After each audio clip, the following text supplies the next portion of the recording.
That phone call came on a Tuesday night in late September 2025, while I was folding laundry in my little ranch house in Plano, Texas.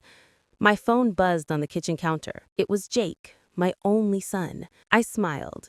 He only called when he needed something, but I still answered every time. "Mom, you busy?" "No, honey, just folding your old high school t-shirts." "What's up?" A long pause. Then his fiancée Brooke's voice cut in, cold as a Dallas winter. "We got married yesterday in Vegas. Only invited special people." The words hit me like a slap. Special people. Evelyn Harper, 68 years old, retired nurse, widow who had paid off Jake's $50,000 student loans in full last year, I was not special. I stood frozen in my laundry room, holding one of his faded Longhorns shirts, the one I bought him for his 21st birthday. The shirt still smelled like the fabric softener I'd used for 30 years. "Mom, you there?" Jake finally said. I swallowed. "Congratulations, son. I had a dress picked out, pale blue. Thought I'd wear it in the photos." Brooke laughed. Actually laughed. "Oh, Evelyn, it was super intimate. Just us, my parents, my siblings, and a few investors from Jake's startup. No room for extras." Extras. That's what I was now. I hung up without saying goodbye, walked to my bedroom closet. There it was, hanging in a garment bag, the $250 dress from Dillard's, still with the tags. Next to it, the new leather purse I'd bought to match, and the $1,500 in an envelope on the shelf. My wedding gift. I took the dress off the hanger, folded it neatly, and placed it in a donation bag. The money went back into my savings account. The illusion of being part of my son's life? That went in the trash with the wedding card I'd already written. Let me take you back so you understand how a mother ends up here, paying $50,000 to be called an extra at her own son's wedding. My husband Tom died of a heart attack in 2018. Jake was 26, fresh out of UT Austin, with the computer science degree and $48,732 in student loans. He came to the funeral in a black suit I'd never seen before. Eyes red, hugging me like the little boy who used to fall asleep on my lap during thunderstorms. 3 days later, he sat at this same kitchen table and cried, "Mom, the loans are killing me. $580 a month. I can't even afford rent." I didn't hesitate. Tom's life insurance had left me $220,000. I set up auto pay from my account to Auntie Mae, $1,000 a month for 4 years. I ate canned soup. Skipped my blood pressure meds some months.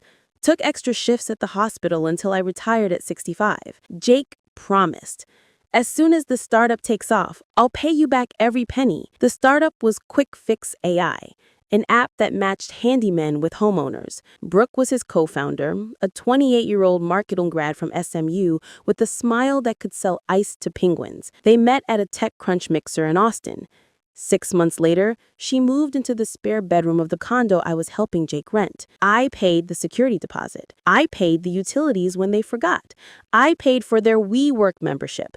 I paid for Brooke's MacBook when hers died. I paid for their engagement party at Topgolf, $3,200.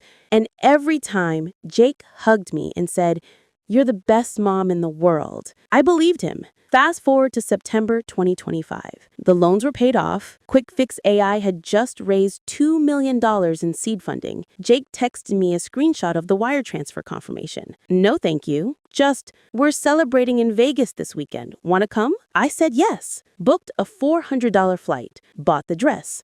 Told my sister Ruth in Chicago.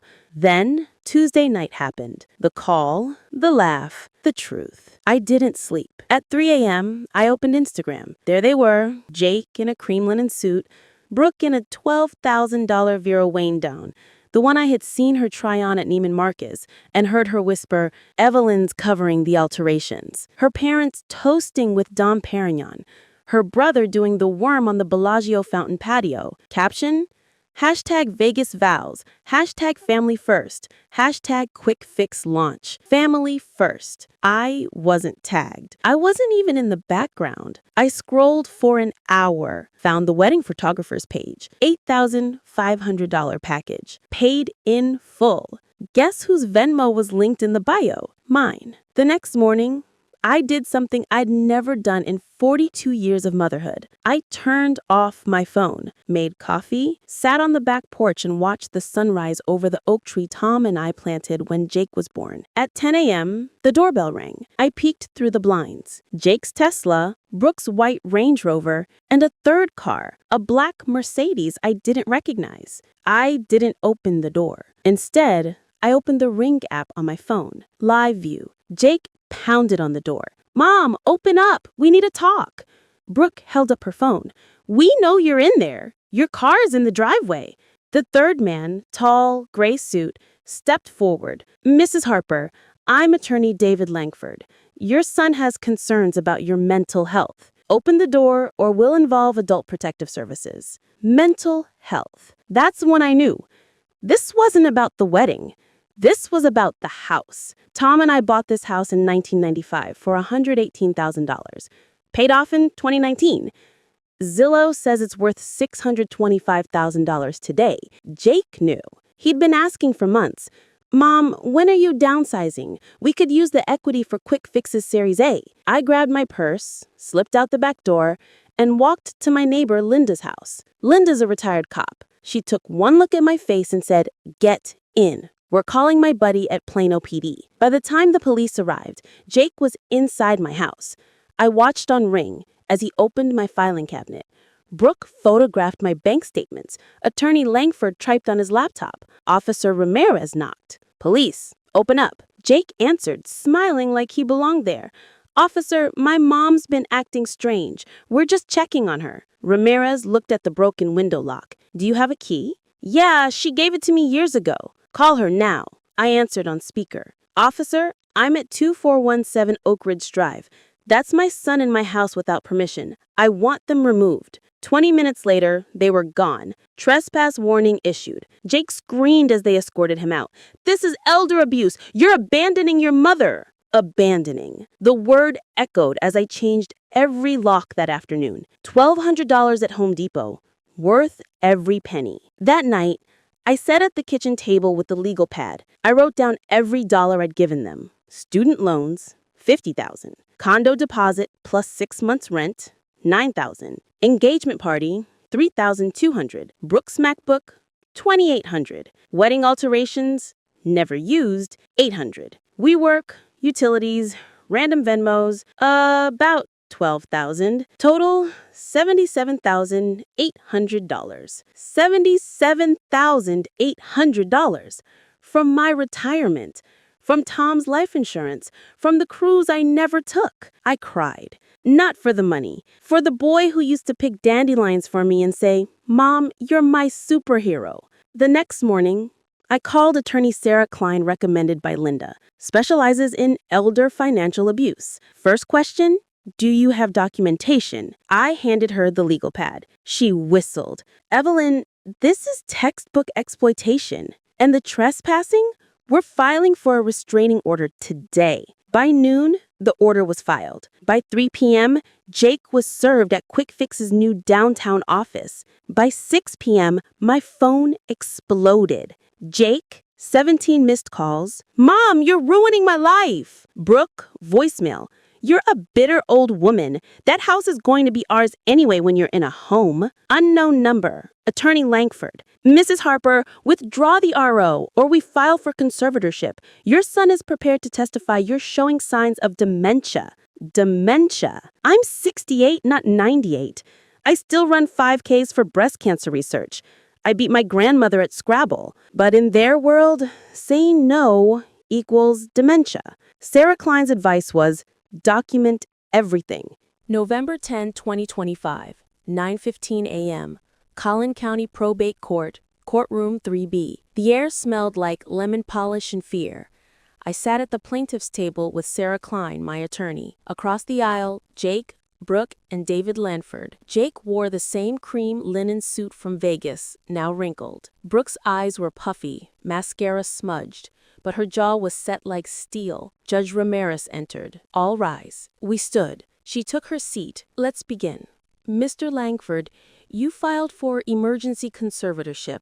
The burden is yours. Langford stood, smoothing his tie. Your Honor, Mrs. Evelyn Harper, age 68, has exhibited a pattern of irrational, self-harming behavior over the past 6 weeks. She has installed excessive security systems without cause, abruptly severed all financial support to her only child, refused psychiatric evaluation, isolated herself from family. He clicked a remote. A projector lit up. Exhibit A, ring footage of me changing locks. Exhibit B, my bank statements, transfers to Jake circled in red. Exhibit C, Instagram post of my sunrise photo, captioned Paranoia. Langford continued, we fear Mrs. Harper is in early-stage dementia, influenced by neighbors and a predatory attorney.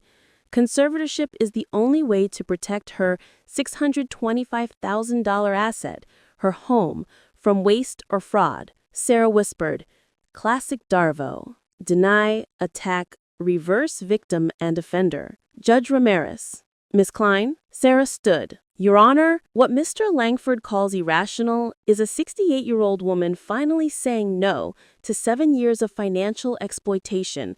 We will prove $77,800 extracted under false pretenses. Exclusion from her son's wedding despite funding it.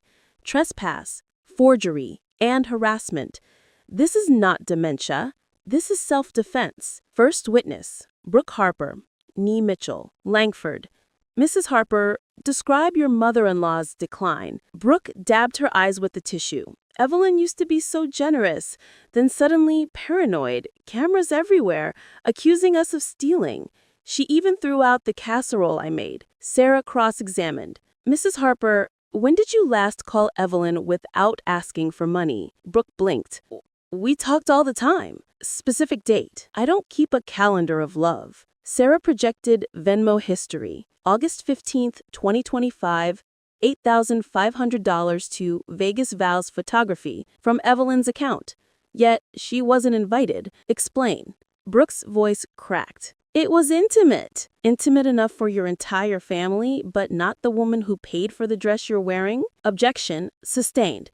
But the jury, 3 citizens, 2 alternates, leaned forward. Second witness, Jake Harper. Langford. Son, why do you fear for your mother? Jake's voice shook, rehearsed. She's not herself, talking about cutting us off, installing cameras like we're criminals. I just want to protect her house, her savings. Sarah, Mr. Harper, you're 33, CEO of a $2 million startup. Why can't you pay rent without your mother? Jake flushed. Startups are expensive. Sarah displayed the $50K loan payoff letter.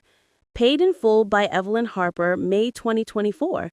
Yet you claim she's irrational for stopping more gifts. Jake, she promised to help forever. Sarah, where? In writing? Silence. Sarah played ring audio October 28th, 2:14 a.m. Jake, drunk, pounding door. You owe me, Mom. I'm your son. Judge Ramirez's eyebrow arched. Third witness, Dr. Lehman, psychiatrist. Langford, doctor, your evaluation. Lehman, Mrs. Harper refused testing. Refusal is a red flag for cognitive decline. Sarah, doctor, did you examine her? No, but so your opinion is based on refusal, not results? She introduced Dr. Elena Moore, geriatric psychiatrist. Moore testified. I evaluated Mrs. Harper for 3 hours. MOCA score 29 out of 30. Memory, reasoning, executive function, all superior. No dementia. Her decisions are rational responses to documented exploitation. Defense witnesses. Linda Morales, neighbor, ex-cop. Evelyn's sharper than me. She beat me to chess last week. The cameras? After her son broke in. Mr. Patel, APS social worker. Wellness check November 7th. House immaculate. Finances organized. No risk factors. Case closed. Ruth Harper, sister, Zoom from Chicago. Jake bragged about Mom's money at Thanksgiving. Never I love mom. Evelyn Harper's testimony. Sarah. Mrs. Harper, why stop the money? I stood, hand steady, because I finally saw the price tag on their love, $77,800. And the fine print is, only if you keep paying. I paid for a wedding I wasn't invited to. I paid for a life that erased me. I'm done buying a son who sells his mother for equity. Langford cross-examined. You're angry about the wedding? I'm heartbroken. But anger? No, clarity. I choose me now. Closing arguments. Langford, this is a mother's mental decline, not malice. Sarah, this is greed wearing a son's face. $77,800, trespass, forgery, and harassment. The only decline is in Jake Harper's character. Judge Ramirez. Recess. Decision at 2 p.m. 1:58 p.m. We returned. My heart pounded like a bass drum. Judge Ramirez. After reviewing evidence, I find no credible proof of incapacity. Mrs. Harper's actions are rational, legal, and self-protective. Conservatorship denied.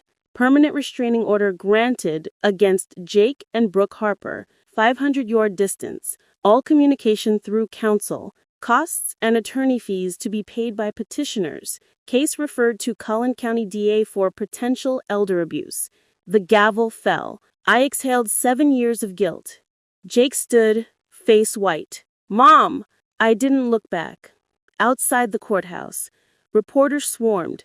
Sarah shielded me. Mrs. Harper, will you press charges? I faced the cameras. My son already sentenced himself. I'm free. That night, my house. I invited Linda, Ruth on Zoom, and my running club. We ate Whataburger on the porch, toasted with Dr. Pepper. To Evelyn, who chose herself. I raise my cup. To the boy who taught me love has no price tag. November 11, the aftermath. Jake's Tesla was repossessed. Quick Fix lost to investors. Brooks Vera Wang was listed on Poshmark, $2,500 OBO. I received a letter, forwarded by Sarah. Mom, we're sorry. Can we talk? The house. I wrote back on a post-it. Talk to my lawyer. The house is mine. So is my life. November 15th, the Grand Canyon. I booked a trip I'd canceled for Jake's emergencies. Solo. Red Rocks. Sunrise hike. At the rim, wind in my hair, I opened my phone. One new voicemail from Jake on November 10th, 2:14 p.m. Mom, the judge, I messed up. I'm sorry. I deleted it. Took a selfie. Captioned, paid $77,000 for freedom. Best investment ever. December 1st, new will. Everything to Alzheimer's Association, $300,000. Plano Women's Shelter, $200,000. Scholarship for first-gen college girls, $125,000. Jake gets the box from the attic. A letter.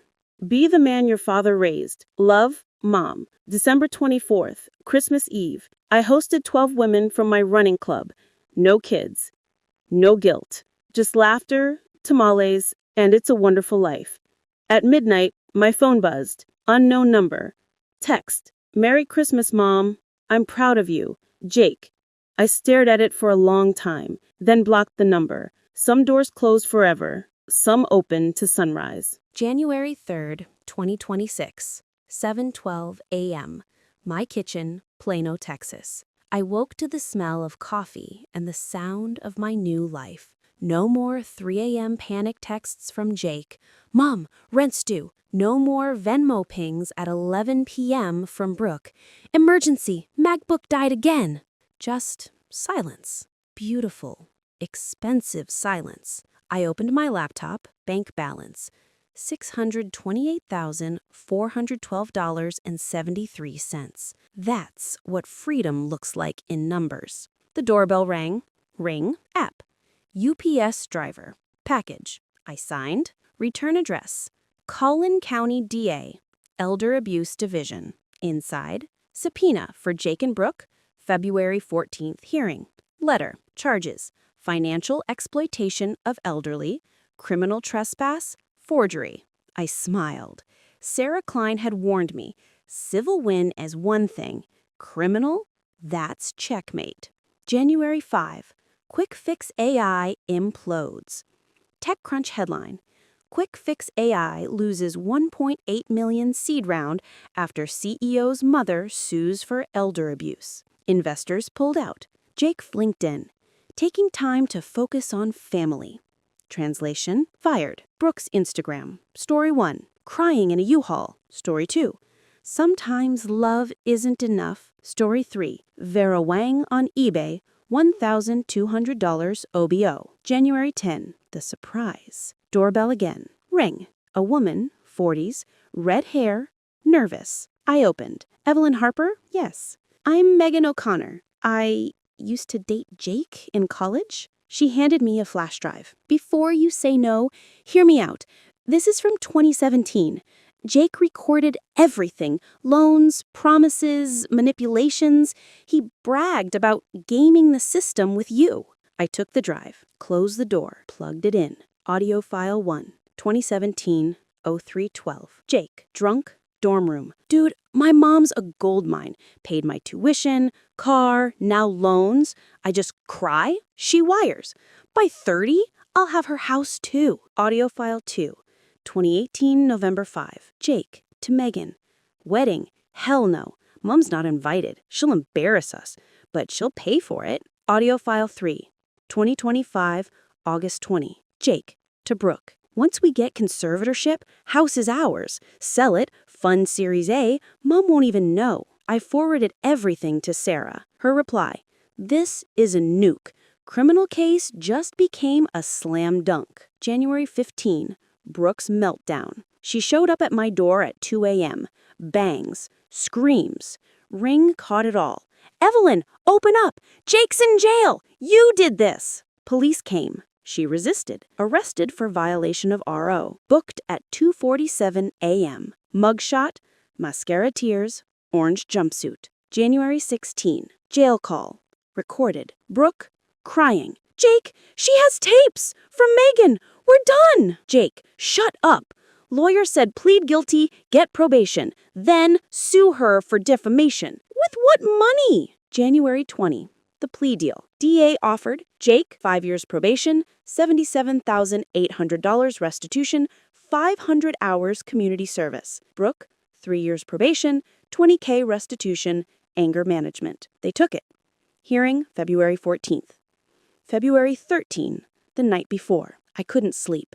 Walked to Jake's old room, opened the attic box, took out the world's best mom mug, smashed it in the sink, cried. Not for him, for the mother I used to be. February 14, criminal court. Jake in orange, Brooke in gray sweats, both shackled. DA played the tapes. Judge, Mr. Harper, anything to say? Jake looked at me, eyes red. Mom, I was wrong. I got greedy. I'm sorry.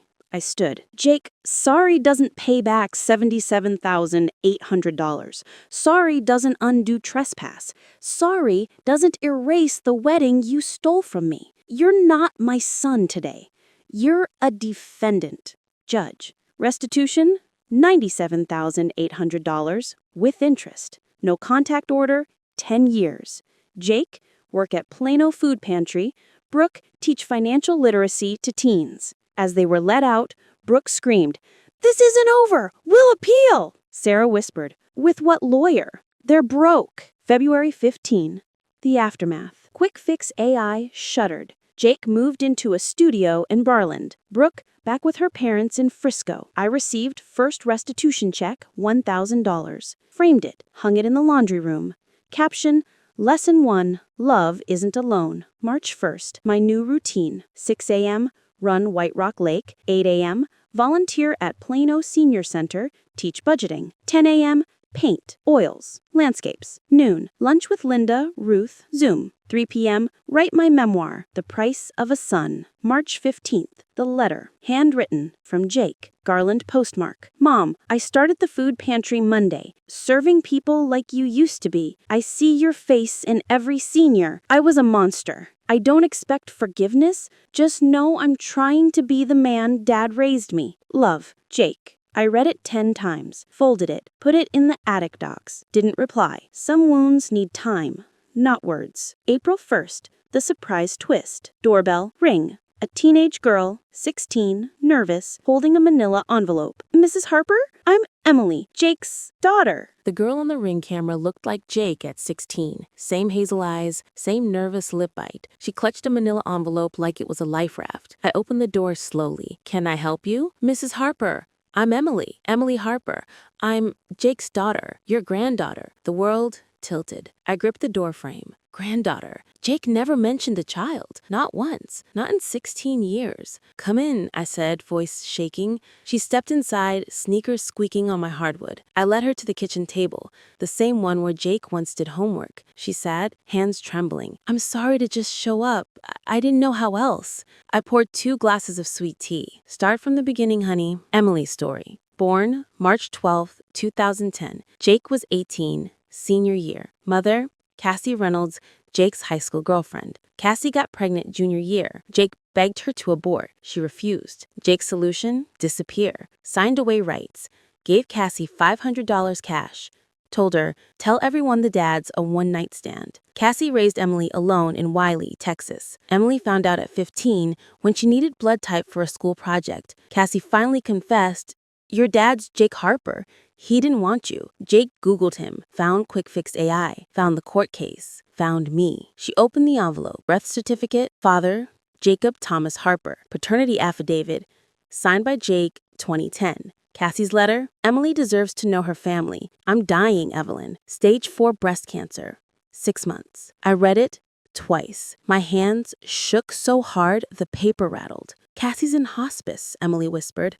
She wanted me to find you before. I looked at this child, my blood, raised without a dime from her father, while I paid $77,800 for Jake's startup, for Brooke's MacBook, for a wedding that erased me. I pulled Emily into a hug. She sobbed into my shoulder. 16 years of rejection poured out. April 2, the DNA test. I drove her to LabCorp, $139. Results in 48 hours. We didn't need them. She had Tom's nose, my mother's freckles. April 3, Cassie's hospice. Methodist Richardson, room 412. Cassie was 34, skeletal, bald from chemo, but her eyes lit up when she saw me. Mrs. Harper, you came. Call me Evelyn. She held my hand. I hated Jake for years, but I never hated you. I followed your Facebook, saw you pay for his loans, his wedding. I wanted to tell you about Emily, but I was ashamed. Thought you'd blame me. I cried. Cassie, you raised a warrior. Jake ran. You stayed. She smiled weakly. Promise me. Love her. She's all I have. I promised. April 4. The results. 99.9998% match. Emily Harper was my granddaughter. I framed the report. Hung it next to the $1,000 restitution check. Caption, worth more than $77,800. April 5. Jake finds out. Sarah Klein called. Jake's probation officer contacted me. He saw Emily's name on your visitor log at LabCorp. Wants to meet her. I laughed, bitter. Tell him, court order. No contact. He lost that right when he signed it away in 2010. April 10. Emily moves in. Cassie died at 2:14 a.m. Emily had nowhere to go. Cassie's mom was gone. Dad in prison, probation, but still. I cleared Jake's old room, painted it lavender, bought a twin bed at IKEA. Emily arrived with one duffel bag and a photo of Cassie holding her as a baby. That night, we sat on the porch. She asked, do you hate my dad? I thought long. I hate what he did, not what he could have been. You're proof he's capable of creating something beautiful. He just chose not to raise it. April 15th, the first fight. Emily woke screaming. Nightmare. He's coming to take me. I held her. Jake can't touch you. You're mine now. May 1st, school. Enrolled her at Plano West. Honors classes. She aced her first algebra test. Brought home an A+. I cried in the car. May 10, the letter from Jake, forwarded by Sarah. Mom, I heard about Emily. I was 18, scared, stupid. I know I don't deserve to meet her, but if she ever wants, I'll be at the food pantry every Tuesday. Love, Jake. Emily read it, tore it up. I have a grandma. That's enough. June 1, the scholarship. I set up the Cassie Reynolds Memorial Scholarship, $10,000 a year for single moms at Collin College. First recipient, a 19-year-old named Sophia. Emily handed her the check. Sophia cried. Emily hugged her. For my mom. June 15, the surprise party. Emily turned 16. I threw a party in the backyard. Linda, Ruth flew in. Running club, hospice nurses who cared for Cassie. No Jake, no Brooke. Just love. Cake, chocolate with lavender frosting. Emily blew out 16 candles. Wish for Grandma to be happy. I was. July 4. Fireworks. We watched from the porch. Emily leaned on my shoulder. Grandma, do you think Dad's watching? I looked at the sky. If he is, he's seeing what he missed. July 10. The call. Sarah. Jake violated probation. Showed up at Emily's school. Left a teddy bear. Emily saw it. Threw it in the trash. I'm not a baby, and he's not my dad. August 1. Court. Jake's probation revoked. 90 days in Collin County Jail. For violating RO. Emily didn't flinch. Good. He needs to learn boundaries. August 15. The will. Updated again. House. To Emily at 25. Trust. Savings. Split between Emily's college and the scholarship. Jake. The torn up letter. September 1. First day of school. Junior year. Emily wore the pale blue dress I never wore to the wedding. Fit her perfectly. I dropped her off. She hugged me. Love you, Grandma. First time she said it. I cried all the way home. I sat in my Subaru, watching Emily walk into school. Backpack, lavender dress, confidence she'd earned, not inherited. She turned, waved. I waved back, then cried. Not from sadness, from pride. September 20, the college fair. Emily came home with brochures. UT Austin, SMU, Stanford, Dream School. Tuition $65,000 a year. I had $628K. Enough for all 4 years. Plus a house. Plus a future. I opened a 529 plan.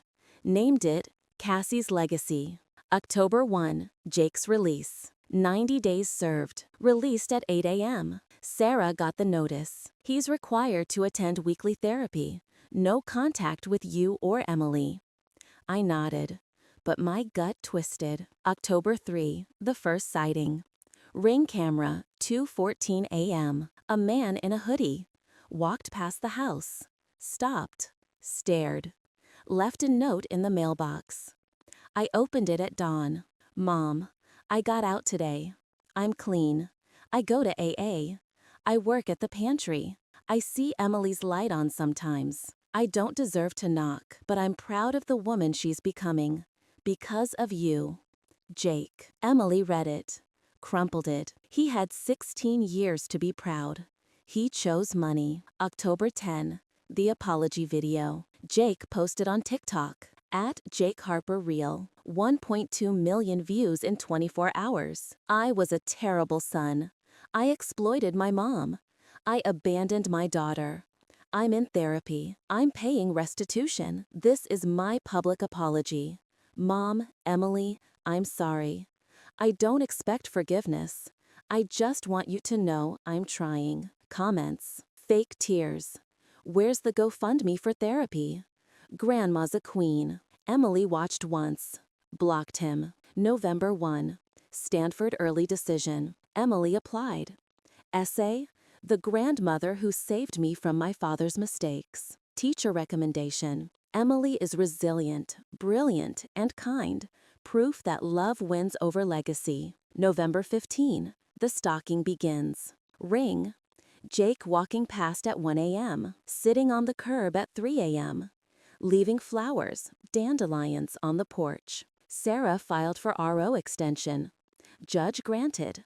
1,000 yards, 5 years. December 1. Stanford letter. Email at 5 o'clock. Dear Emily Harper, congratulations. You have been accepted to Stanford University, class of 2031, with a full ride scholarship. We screamed, danced in the kitchen, Called Ruth. Called the hospice nurses. Called Linda. Emily cried. Mom would have been so proud. I cried harder. She is. December 24, Christmas Eve. Emily decorated the tree.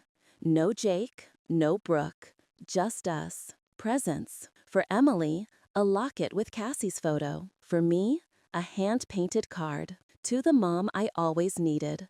Love, your daughter. I hung it on the fridge, next to the DNA results, next to the restitution check. January 1, 2027. The confrontation. I woke to pounding. Ring. Jake. Drunk. Crying. Mom, open up. I just want to see her. Emily peeked out her window. Grandma, don't. I called 911. Police came. Jake resisted. Arrested again. Violation of RO number 2. January 3. Jail visit. I went. First time in 16 months. Glass between us. Jake looked broken. Orange jumpsuit. Unshaven. Eyes hollow. Mom, I messed up again. You violated a court order. I know. I just saw her light on. Wanted to say happy birthday. She's 17 soon. I leaned close to the glass. Jake, you don't get to decide when you're a father. You lost that right when you paid Cassie. Emily has a family now. Me. You're a danger to her peace. He cried. I'm trying to be better. Then be better without us. Therapy, restitution, sobriety. Do it for you, not for access. I stood. Goodbye, Jake. He banged the glass. Mom, please. I walked out. Didn't look back. February 14, sentencing. Judge, 6 months jail, mandatory rehab, permanent no-contact order with Emily. Emily didn't attend. She was at Stanford orientation, virtual. March 1, Emily's 17th birthday. We flew to Palo Alto. Dorm shopping, Stanford hoodie. Tears at the airport. She hugged me tight. Grandma, you gave me a future. I'm going to make you proud. I whispered, you already have. April 1, the house. I listed it. $675,000. Sold in 3 days. Closing May 1. New plan. Buy a condo near Stanford. Live part-time in California, part-time in Plano for the scholarship. May 1. Moving day. Emily helped pack. We found the attic box. Jake's childhood. She opened it. Took out the world's best mom mug shards. Glued them into a mosaic. Framed it. Broken, repaired, stronger. May 15. Stanford move-in. Dorm. Roble Hall. Roommate, Sophia, the scholarship girl. I cried in the hallway. Emily hugged me. Go home, Grandma.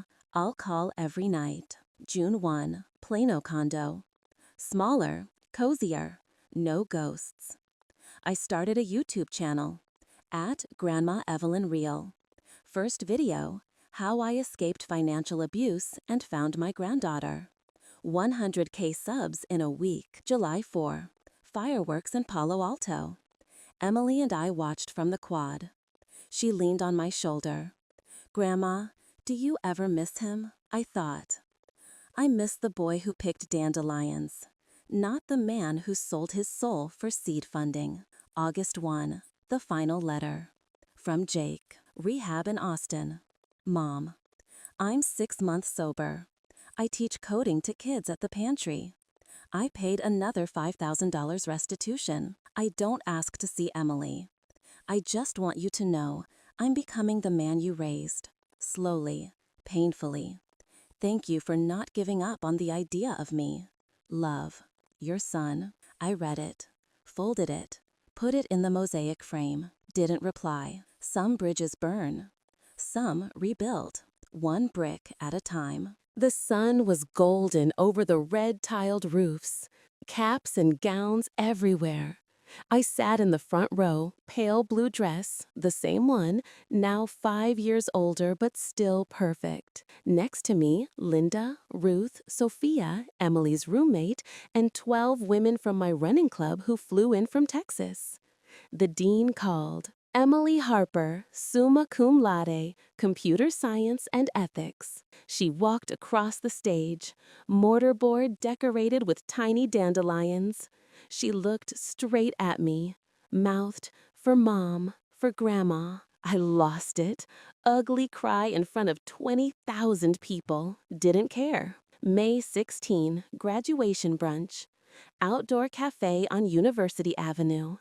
Emily raised her mimosa, virgin, to the woman who paid $77,800 for my freedom and gave me a future worth millions. Everyone toasted. May 17, the offer. Google, $185K starting, Palo Alto office. She accepted. June 1, the condo. I sold the Plano condo, bought a 2-bed near Stanford. One for me, one for Emily when she visits. June 15, the channel hits 1 million. At Grandma Evelyn Reel. Video title, 5 years after my son sued me, here's what happened. 1.2 million views in 24 hours. July 4, fireworks in Texas. I flew back to Plano for the scholarship ceremony. Cassie's legacy now funds 47 single moms, 1.2 million raised. Emily flew in, gave the keynote. My mom died so I could live. My grandma lived so I could thrive. August 1, the letter. From Jake. Austin postmark. Rehab graduation certificate enclosed. Mom, 5 years sober. I run a nonprofit, Second Chance Code. Teach ex-cons to code. Paid final $97,800 restitution last month. I don't ask to see Emily. I just want you to know I became the man you believed in. Late, but real. Love always, Jake. Emily read it, smiled. He earned his peace. I have mine. September 1, the wedding. Not Jake's, Emily's. To Marcus, her Stanford lab partner. Small, backyard, 20 people. I was invited, wore the pale blue dress again. Vows. I learned love from a woman who said no to abuse and yes to family. October 1, the baby. Emily texted, Grandma, I'm pregnant. Due April. It's a girl. Name Cassie Evelyn. I screamed in Whole Foods. Strangers clapped. December 24, 2031. Christmas Eve. My Palo Alto condo. Tree decorated with dandelions. Emily, 8 months pregnant. Marcus, Linda, Ruth, Sophia. Presents. For Emily, the locket, now with baby Cassie's ultrasound. For me, a new mug, world's best great-grandma. January 1, the call. From Jake, first in 6 years. Sarah vetted it. He asked one thing. Can I send a gift for the baby? No strings, no contact. Emily thought. Said yes. April 15, 2032. Cassie Evelyn Harper. Born 7 pounds 2 ounces, red hair. My eyes, Jake's gift arrived. A hand-carved wooden rocking horse. Note, for my granddaughter, I'll never meet her, but I built this with sober hands. Love, Jake. Emily rocked Cassie in it. He kept his promise. May 15, 1 year later. Emily's first Mother's Day. We sat on the porch. Cassie in her lap. Emily, Grandma, do you ever regret not forgiving Dad? I looked at Cassie. I forgave the boy. I protected the man from hurting us more. That's love too. June 1, the channel hits 5 million. Final video. From 77,800 betrayal to a legacy of love. Script excerpt. Last 5 minutes. If you're a mom paying for a child who treats you like an ATM, if you're a daughter scared to cut ties, if you're a son realizing too late, stop. Love isn't alone. Freedom isn't selfish. Saying no is the bravest yes. I paid $77,800 to learn that. You don't have to. Hit like if this story saved you from one bad Venmo. Subscribe for more redemption arcs. Comment your city, plus I choose me. Emily pins a heart on every one. Links below. Cassie's Legacy Scholarship, tax deductible. My book, The Price of a Son, all proceeds to elder abuse prevention. From a grandmother who lost a son and found a daughter, a granddaughter, and herself. Thank you. We love you. Choose you. Good night, family. See you in the next one. Grandma Evelyn, Emily, and Cassie. Palo Alto, California. Mother's Day 2032. Final shot. Me, Emily, Cassie, under the Stanford tree. Dandelions in our hair. Fade to black.